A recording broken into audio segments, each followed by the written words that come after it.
नमस्कार, Loksatta world cup एक्सप्रेसमध्ये आपलं स्वागत.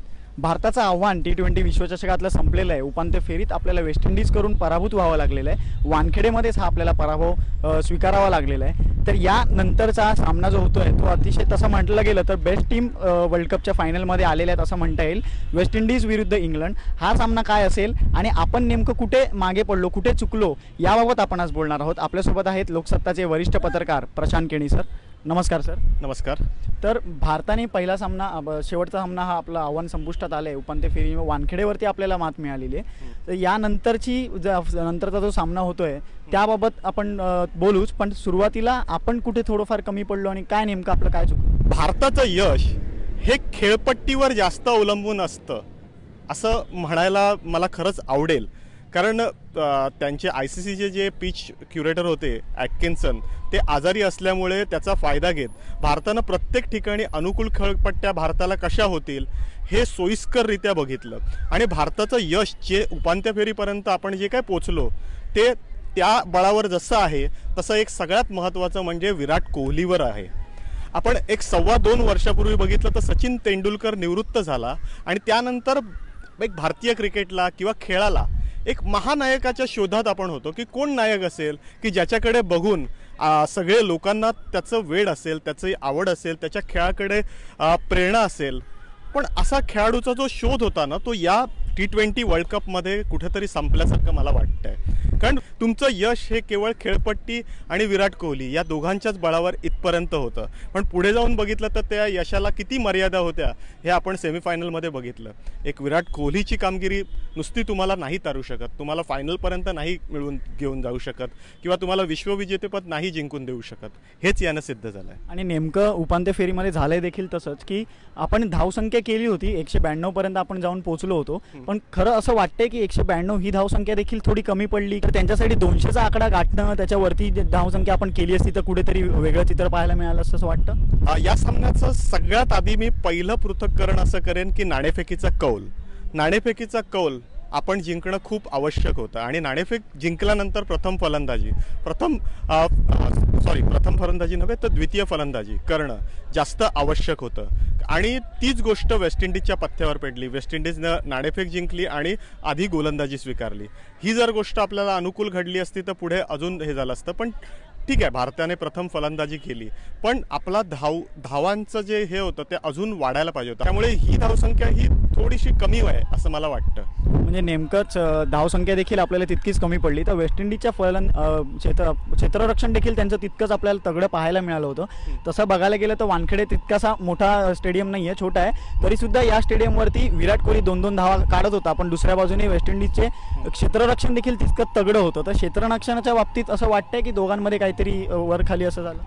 नक्कीच म्हणता येईल की आपलं क्षेत्ररक्षण हे तितकं चांगल्या पद्धतीचं नव्हतं पण त्यांचं क्षेत्ररक्षण खूपच चांगल्या पद्धतीचं होतं. आपण नाही म्हणून सेमीफायनलमध्ये 2 बदल केले पण त्याच्यातला पहिला बदल हा तर शिखर धवनला वगळून अजिंक्य रहाणेला घेतलं.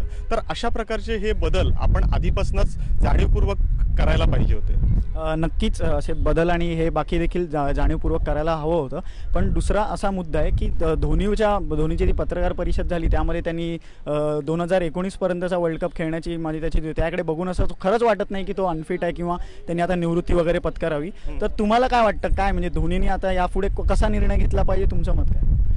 एक कोणताही खेळाडू थोडासा वयाच्या आसपास एक 35च्या आसपास आला की त्याची कामगिरी मध्ये जेव्हा चढ उतार येतो तेव्हा त्याच्याविषयी असं विचारलं जातं की म्हणजे सचिन तेंडुलकरचं पण आपण शेवटचे 3 वर्ष त्याला मी निवृत्ती का पत्करत नाही आहे याची उत्तर देण्यातच गेले. आणि या T20 वर्ल्ड कपच्या वेळेला धोनीच्या मी बहुतांशी बऱ्याच पत्रकार परिषदा मी अटेंड केला. तर या पत्रकार परिषदेमध्ये धोनीला हे गोष्ट अपेक्षितच होती की मला पत्रकारांनी हा प्रश्न विचारावा निवृत्तीचा. त्यामुळे त्याने जेव्हा ऑस्ट्रेलियाच्या पत्रकाराशी त्या संवाद साधताना की तो पहिलं हे म्हणाला की हा प्रश्न खरं तर मला भारतीय पत्रकाराकडून अपेक्षित होता पण हा तुझ्याकडून आला याचं मला. पण तरीसुद्धा त्याला जे मनामध्ये जे काही खदखदत होतं ते तो मांडून बसला की मी 2019 पर्यंत आहे. माझं धावण्याचं हे पाहून तुम्हाला वाटतं का की मी निवृत्त पत्करावी वगैरे असे सगळे त्याने स्वतःच्या ज्या गोष्टी होत्या त्या त्याने त्याच्याकडून वधवून घेतल्या असं मी म्हणेन. तर धोनी आता या सगळ्या गोष्टी टॅकल करतोय आणि हा काळ येतो खेळाडूच्या आयुष्यामध्ये.